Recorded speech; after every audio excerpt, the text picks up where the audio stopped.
Welcome. Welcome to Community of Christ with the Shenandoah Congregation in San Antonio, Texas. Community of Christ is a welcoming and loving faith community. We proclaim Jesus Christ and promote communities of joy, hope, love, and peace. Please take a moment and like our video, subscribe to our channel so you don't miss anything, and comment to tell us where you are joining us from. Keep our contact details and share with us how we can minister to your needs. Find more information at www.seaofchristsa.org. If you would like to view past services, follow this link on our website. We welcome you, we acknowledge you, and we love you. Shalom.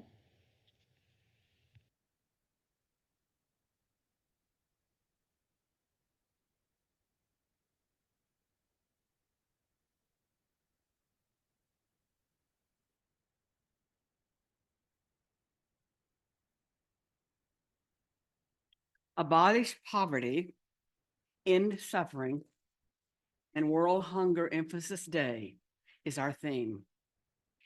I intend to give you some things to think about, to remind you to make a difference in our world at the local level and at the national and world level, and hopefully give you some ideas of how to do it. A wise tidbit that I picked up from a Jewish prayer book at Temple Bethel many years ago goes like this. Pray as if everything depended on God. Act as if everything depended on you. Faith and works, right? And that's next week's theme, so stay tuned. Prayer invites God's presence to suffuse our spirits and God's will to prevail in our lives. Prayer may not bring water to the parched fields, nor mend a broken bridge, nor rebuild a ruined city. But prayer can water an arid soul, mend a broken heart, and rebuild a weakened will. I came across an article by Carlin Dickerson titled 70 Miles in the Darien Gap. It's about her personal exploration and first-person account of the journey through the Darien Gap. The Darien Gap is a 60-mile stretch of land that connects Central and South America, and it is the major route for migrants seeking to reach the United States. It's possible to cross the gap on foot, but the conditions are very difficult and it's often underestimated. It's one of the rainiest and most dangerous places on the planet, a lawless, unpoliced region with many drug smugglers and sometimes political rebels. With a photographer, she undertook 2 harrowing crossings of the Darien Gap and made 3 reporting trips over the course of 5 months. She documented the stories of families and individuals making the trek. Children under 5 years old were the fastest growing demographic of that group making the journey, where snakes, drowning, steep falls, flash floods, and dehydration are all possible, as is sexual violence and death. She says this crossing the jungle can take 3 days, or it can take 10 days, depending on the weather and how heavy your bags are, or just by pure chance. A minor injury can be catastrophic for even the fittest of people. And she then took a wider look at the policies that led to this moment. Migration deterrence has only resulted in criminal organizations filling the void.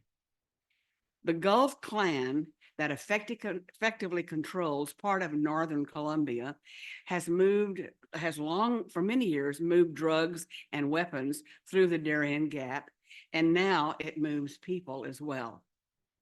Cartels will advertise their services and guides on social media. misleading the migrants about the treacherousness of the journey. Not only, there are many deaths can result not just because of the extreme conditions, but the flawed logic of many wealthy nations that making migration harder can limit the number of people who attempt it. That hasn't happened. Instead, more people come every year. The harder the migration, the more the cartels and other dangerous groups will profit and more migrants will die. Due to the extreme difficulty of its jungle terrain, the Cap has long been considered unpassable. Yet this path has exploded in popularity in recent years because migrants lacked other options to get to the United States. This is a route north that 800,000 migrants will make this year alone. Now, you've probably heard many times that we're a land of immigrants, which we are. Unless you're a Native American Indian, you're always going to trace your heritage back to someplace else. And I think even the American Indian immigrated from somewhere else too, while the continents were still forming. I only tell you this story is to highlight that people all over the world want to escape poverty, end hunger, and end suffering. And they will do very dangerous things to make this happen. I do want a workable border policy for our country. And I know that immigration has been, is now, and will be a future problem for those doing it and those trying to manage it and control it. Throughout history, there have been small and vast migrations of people seeking something safe, something better for the life of their family. They're seeking ways to rise up out of poverty and to end the suffering of their families. There's many illegal immigrants that live and work in our city from many countries right now. I personally know one. His name is Noe Martinez. He's a person that's lived in San Antonio for many years. I've employed Noe for home repairs on several occasions. I would not be surprised if many of you know of illegal immigrants who live and work here. But there's also United States citizens who live in poverty, have suffering, and experience hunger. Our city has many of these residents that experience these things. In a recent issue, and in the recent issue of the Herald, looks like we just died. Wherever it is on your coffee table or kitchen table or on the couch, or who knows where, maybe under the chair, dig it out today.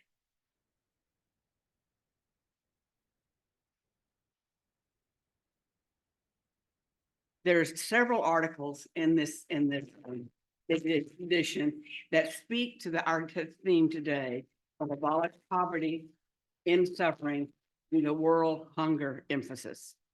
The very first article is by Michael Boetz. He's an evangelist in Hanover, Germany. The title of his article is Call to Take Political Action. We are called to courageously challenge injustice. He did not always think that the church should be political. In fact, he believed that politics had nothing to do with church life, and he was often asleep to the needs of others. But to paraphrase the folk singer Bob Dylan, times are changing and they continue to change. I think we could sing that maybe. His growing conviction has been and is now that Jesus' call for the kingdom has political dimensions, rooted in the worth of all persons, the sacredness of creation, and the pursuit of peace. Community of Christ often is called to courageously challenge injustice. We read this in the Jesus mission statement in Luke 4, chapter 4, verses 18 and 19. The Spirit of the Lord is upon me, because he has anointed me to bring the good news to the poor. He has sent me to proclaim the release of the captives, recovery of the sight to the blind, to let the oppressed go free, to proclaim the year of the Lord's favor. Or in the Doctrine and Covenants, 151, chapter 9. You who are my disciples must be found continuing in the forefront of those organizations and movements which are recognizing the worth of persons and are committed to bringing the ministry of my Son to bear on their lives. The Jesus words to Peter, feed my sheep, John 21, verse 17. For I was hungry and you gave me food. I was thirsty and you gave me something to drink. I was a stranger and you welcomed me. I was naked and you gave me clothing. I was sick and you took care of me. I was in prison and you visited me. Matthew 25, verses 35 and 36. There's also an article in this Herald about the restrictions that churches in the United States face when they enter into political arenas. My favorite article is titled, Why is Human Rights Important to the Community of Christ? Because our church upholds the worth of all persons. This article is by Matthew Frizzell and Catherine Striley. Another article is by Katie Harmon McLaughlin called Practice Radical Compassion. And what if we dared to live Jesus' mission? And then the fourth article is called Seeking Possibilities. We must trust in the Lord, rest in God's promises, and that's by Joanna Gross. Now, all of these articles contain wisdom, instruction, and ideas of how we can abolish poverty, end suffering, and hunger. I encourage you to read them this week. Actually, I challenge you to read them today, then read them again on Wednesday, and then again on Friday, and pray about how you can apply them to your life. Another one is this. Meals on Wheels. This is local, San Antonio. This newsletter gives the testimony of Lacey, who is blind, has hearing loss, and lives alone.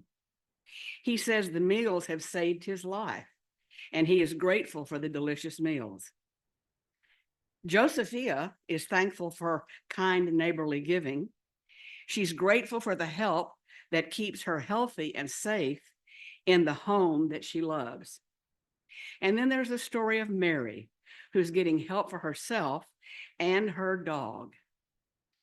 Our gifts to Meals on Wheels helps the people in our city. Now, while most of us find comfort in the coolness of our homes, there's countless people in our community that are not as fortunate.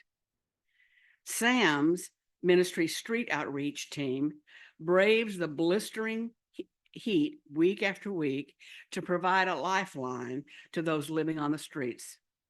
They deliver essential supplies, provide connections to housing and resources, but most importantly, they offer hope to those who need it the most. George has been living on the street for over 15 years. Although Sam's Ministries, and through Sam's Ministries, he obtained emergency shelter and eventually a permanent supportive housing. And this is, you can't see it from here, but I'll show you anyway. That's a picture of whatever his name is, George. That's George's picture. I can't imagine living on the street in 100-degree weather. I can't imagine the street living in any weather, but our contributions to both of those organizations help people in their suffering and in their hunger. Now, on a political note, can't get away from that, it's coming up, right? This is a letter from World Church. Actually, it's a letter from all the apostles that are serving in the United States fields. And I want to read a little bit of it to you. It's dated the 21st of August this year. So it's real recent. They didn't mail it directly to me. I got a copy of it from Richard. Greetings in the peace of Jesus Christ. As we move toward national elections in November, we hold our nation and each of you in prayer. We carry in our hearts the hope of healing widening divisions, restoring civility to our public discourse, and renewing our commitment to compassionately find common ground as we actively participate in God's unfolding future. The Doctrine and Covenants 163, 3A and C, you are called to create pathways in the world for peace in Christ, to be relationally and culturally incarnate. The hope of Zion is realized when peacefulness, the hope of Zion is realized when the vision of Christ is embodied in communities of generosity, justice, and peacefulness. That which seeks to harden one human heart against another by constructing walls of fear and prejudice is not of God. Be especially alert to these influences, lest they divide you and divert you from the mission to which we're all called. And then there's a few more paragraphs that I'll save. It's my hope that we come to this table with a desire to end suffering and hunger. It's my hope that we leave this table with trust in the Lord that we will be able to act. And it's my hope that we will leave this service today with the knowledge that we can and will make a difference in someone's life by our actions to help abolish poverty, end suffering, and hunger. Amen.